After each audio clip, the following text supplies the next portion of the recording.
آج کل گلگت شہر اور اس کے مضافات میں بالخصوص ضلع گزر میں خودکشی کے پے در پے واقعات ہو رہے ہیں۔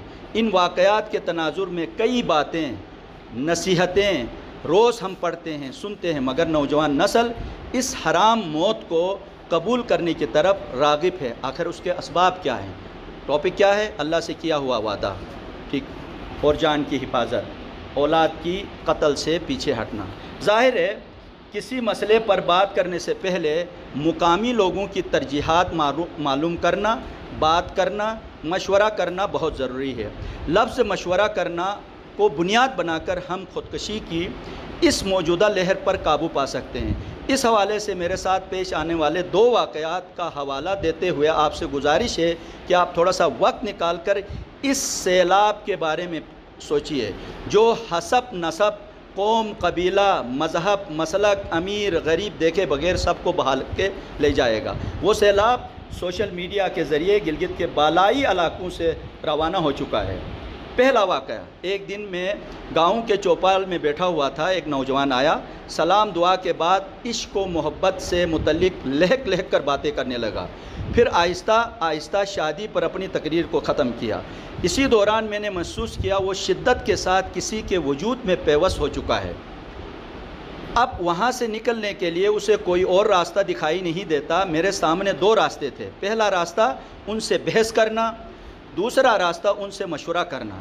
میں نے موجودہ صورتحال کو دیکھ کر دوسرے راستے کو منتخب کیا، کیونکہ اس کے تیور یہ بتا رہے تھے کہ اس وقت وہ دنیا کا قابل ترین اور کامیاب ترین شخص ہے۔ انہیں کوئی چیز سمجھانا، بحث و مباحثے کے ذریعے قائل کرنا ناممکن تھا۔ میں نے ان سے کہا، حضور میرے ساتھ بھی کچھ ایسا ہی ہوا ہے۔ میرے ماں باپ فلاں جگہ شادی کرنا چاہتے تھے، مگر جبکہ میرا وہاں شادی کرنے کا کوئی ارادہ نہیں۔ اب آپ مجھے بتا دیجئے گا کہ میں کیا کروں؟ دل چاہتا ہے کہ میں اپنے آپ کو ختم کروں، مگر لوگ کیا کہیں گے، کتنا کمزور، بزدل اور بغیرت آدمی ہے، وغیرہ وغیرہ۔ یعنی اس قسم کے الفاظ میں نے جان بوجھ کر ادا کیے جو مقامی زبان میں انتہائی بزدلانہ کیفیت کے لیے استعمال ہوتے ہیں۔ خیر، جب انہوں نے دیکھا یہ بندہ میرے مشورے کا منتظر ہے تو وہ اپنی کہانی میں الجھ گیا۔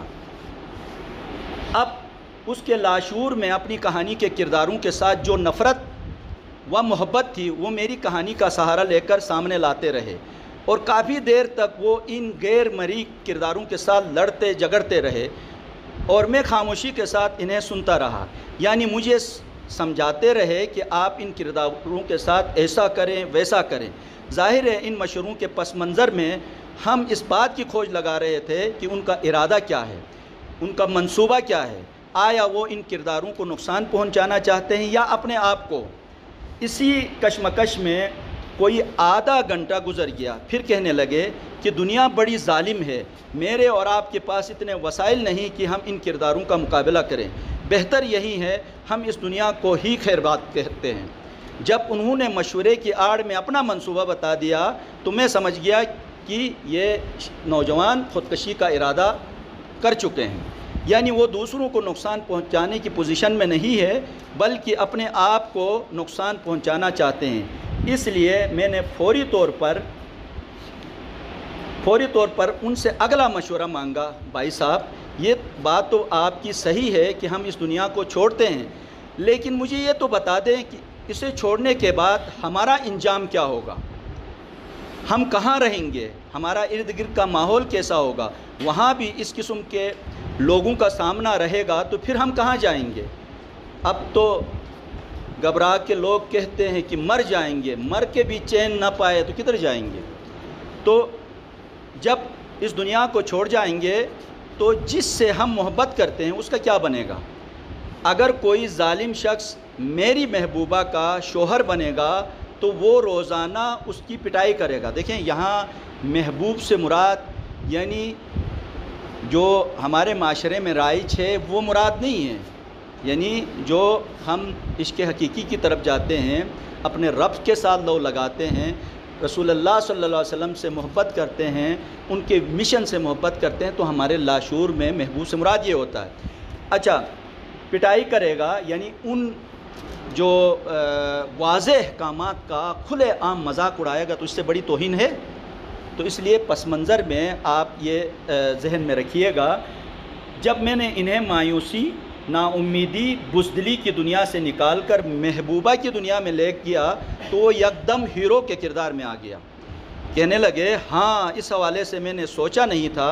موقع کو غنیمت جان کر میں نے ان سے کہا بھائی صاحب جس کے لیے میں اتنا پریشان ہوں، بے چین ہوں، اپنی زندگی ختم کرنا چاہتا ہوں، میرے بعد اگر کوئی ظالم انسان انہیں خون کے عنصر لائے گا تو میری جوانمردی کا کیا بنے گا؟ وہ کہنے لگے کتنا بزدل اور کمزور آدمی تھا، تھوڑی سی پریشانی برداشت کرنے اور حالات کا مقابلہ کرنے کے بجائے حرام موت مر گیا اور مجھے اس جہنم میں دھکیلنے کا باعث بنا. اب آپ مجھے بتائیے کیا میں اپنی موت، اپنی جان سے بھی زیادہ عزیز محبوبہ کو اس ظالم سماج کے درمیان اکیلے، تنہا، بے یار و مددگار چھوڑوں؟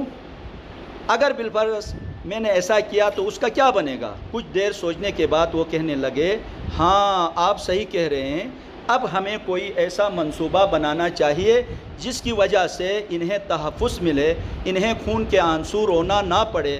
باتوں باتوں میں ان کی تعلیمی قابلیت اور اسناد کے بارے میں معلوم ہو چکا تھا. اس لیے میں نے اگلا مشورہ لیتے ہوئے ان سے کہا بھائی صاحب فلاں جگہ 2 اسامیاں خالی ہیں، وہاں قسمت آزمائی کرتے ہیں تاکہ 2-4 پیسے ہاتھ میں آئیں گے، ہم بہتر منصوبہ بندی کر سکتے ہیں. جب انہوں نے سنا متعلقہ اسامی ان کی اپنی فیلڈ ہے تو وہ اس حوالے سے بات چیت کرنے لگے، ٹیسٹ انٹرویو کے بارے میں پوچھنے لگے. اب مجھے اطمینان ہوا کہ عاشق نامراد پہلے مرحلے سے نکلے ہیں. اس لیے وقت ضائع کیے بغیر میں نے کہا فلاں فلاں کاغذات چاہیے اور فلاں فلاں کتابوں سے تیاری کرنی ہوگی، اور اگلے دن اسی جگہ ملنے کا وعدہ ہوا اور ہم وہاں سے رخصت ہوئے. یہ جو تمہید میں نے آپ کے سامنے رکھی بنیادی طور پہ سورہ انعام کی جو آیات ہیں یقیناً آپ پڑھ کے آئے ہیں، اس کا لب لباب ہے.